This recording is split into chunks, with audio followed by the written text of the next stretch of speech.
पानी बहुत ठंडा था। उन दोनों की सारी थकान, सारी उदासी पल भर में ही दूर हो गई। स्नान कर लेने के बाद दोनों एक पेड़ के नीचे उस झरने के सामने बैठकर बातें करने लगे। भिक्षु ने उसे आगे समझाते हुए कहा कि शुरुआत में लोगों को नज़रअंदाज करना सीखो। जब तुम किसी को शुरुआत में नज़रअंदाज करते हो तो जो भी लोग किसी लालच की वजह से तुम्हारे पास प्रभावित हो रहे थे, उनके छटनी हो जाएगी। जब तुम उनको नज़रअंदाज करोगे, तब को एक दो बार लोग तुम्हारे पास आने की कोशिश करेंगे। उसके बाद वो तुमसे दूरियां बना लेंगे। और जो आदमी तुम्हारी इंसानियत, तुम्हारी अच्छाई देखकर तुम्हारे पास आएगा, वो नज़रअंदाज करने के बावजूद भी तुम्हारे करीब ही बना रहेगा। और यही तो एक सच्चे इंसान की पहचान होती है। जो हमारे अपने होते हैं, उनसे हम लड़ भी लेते हैं, झगड़ भी लेते हैं, उसके बावजूद भी वो हमारी बातों का बुरा नहीं मानते हैं।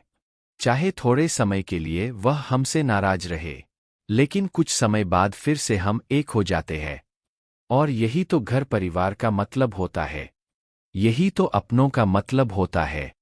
इसीलिए शुरुआत में अनजान लोगों को नज़रअंदाज करना सीखो, इग्नोर करना सीखो, ताकि धोखेबाज मक्कार लोग तुम्हारे करीब ही ना आ पाएं। अपने इस वार्तालाप को खत्म करते हुए भिक्षु ने अपनी आखिरी बात बताते हुए कहा कि ये आखिरी सीख सबसे ज्यादा महत्वपूर्ण है। सब कुछ होने बाद भी तुम्हें धोखे मिल सकते हैं, लेकिन तुम अगर अपने आँख और कान और अपना दिमाग खोल कर रखते हो, अगर तुम होश में रहोगे, ध्यान करोगे, तो तुम्हें इंसान की आंखें देखते ही समझ में आ जाएगा कि उसे तुमसे क्या चाहिए। तुम उसकी इच्छा और उसका स्वभाव उसकी आंखों में ही पढ़ सकते हो। लोगों की आंखों में, उनकी वाणी में, उनके स्वभाव में उनका सब कुछ दिखाई देता है। बस हम ही अपनी आंखें मूंद कर रहते हैं। दूसरे लोगों से जानो, उसके रिश्तेदारों से जानो, उसके परिवार वालों से जानो कि वह इंसान कैसा है, दूसरों के साथ उसका व्यवहार कैसा है। उसकी पड़ताल करो। जब किसी पर विश्वास करो, ऐसे ही किसी पर विश्वास मत कर लेना।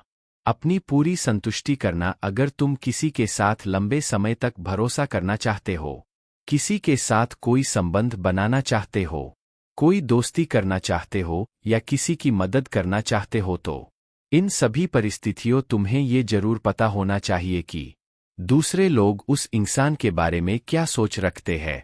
इसके बाद तुम जीवन में कभी भी धोखा नहीं खाओगे और तुम्हें कभी भी धोखे की वजह से पछताना नहीं पड़ेगा। इसी तरह की बातें करते हुए भिक्षु और वो लड़का दोनों जंगल से बाहर आ गए, अपने अपने घर को चले गए।